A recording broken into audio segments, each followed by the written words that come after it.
Oke. Daon nih. Aduh cakap ya. Oh, hi. Wait a minute. Hai semuanya. Kami dari kelompok 3 kelas 11 F1 akan menjelaskan tentang lambung. Sebelum itu, perkenalan dulu yuk. Perkenalkan, saya Javier Sahal Habib Musafa, absen 13. Saya Mira Laila Isado, absen 16. Saya Nandan Kuryawan, absen 23. Perkenalkan, nama saya Nestiani, absen 27. Saya Triaksana Indias, absen 29. Kalian tahu gak sih apa itu lambung? Apa sih itu lambung, Kak? Kamu nanya. Iya, Kak. Bu bedanya tanya. Ya udah, aku jelasin ya. Jadi, lambung adalah organ pencernaan yang berbentuk seperti huruf J, terletak di bagian atas sebelah kiri, di bawah diafragma. Lambung terbagi menjadi 4. Yang pertama adalah kardia, yang kedua adalah fundus, yang ketiga adalah badan, dan yang terakhir adalah pilorus.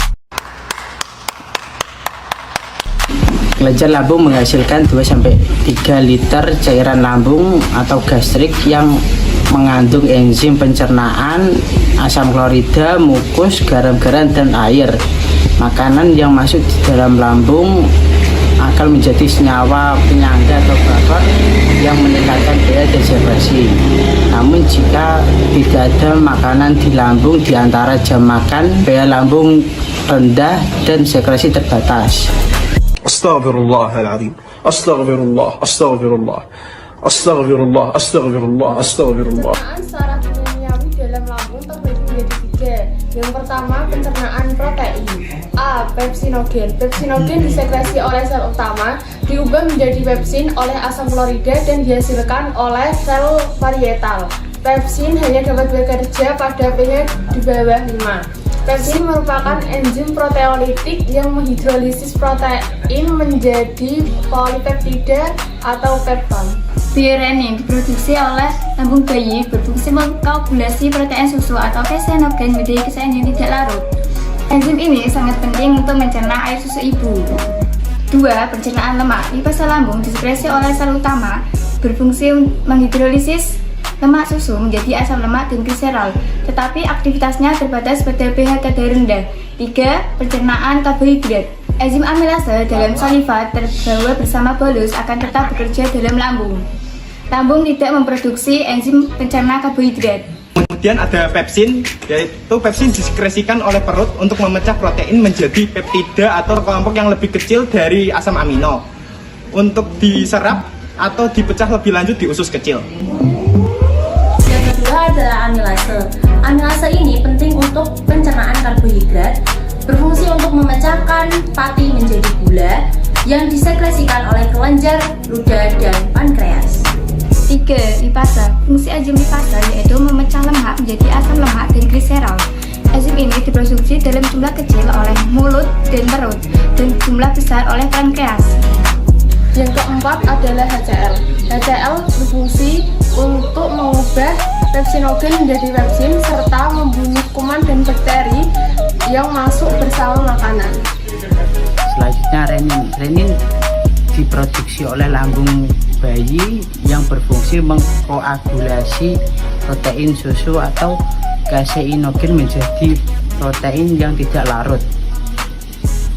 Lapisan dinding lambung dibagi menjadi 4. 1. Mukosa atau selaput lendir merupakan lapisan terdalam lambung yang bekerja langsung dengan makan. Selama mencerna, lapisan mukosa menghasilkan 2 zat pencernaan, yaitu asam klorida dan pepsin.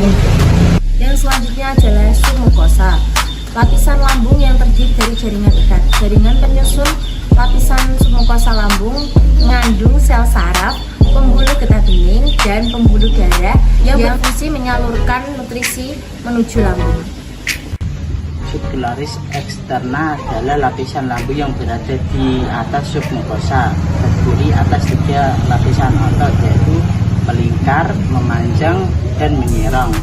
Lapisan ini menghasilkan gerakan peristaltik yang menggiling dan mengaduk makanan menjadi kim.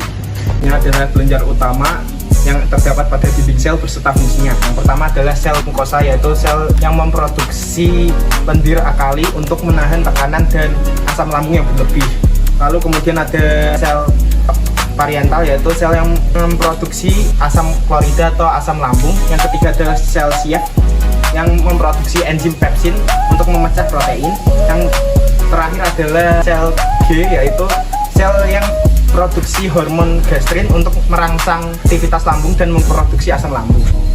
Selanjutnya ada mekanisme lambung secara fisik, ada 3 tahap. Yang pertama adalah kontraksi dan relaksasi, di mana otot-otot lambung berkontraksi dan rileks untuk mengaduk makanan. Dan yang kedua adalah percampuran, di mana tahap ini otot-otot mengaduk makanan menggunakan getah lambung. Yang terakhir adalah pencernaan, di mana makanan dipotong menjadi bagian-bagian kecil yang akan tercampur oleh enzim dan asam.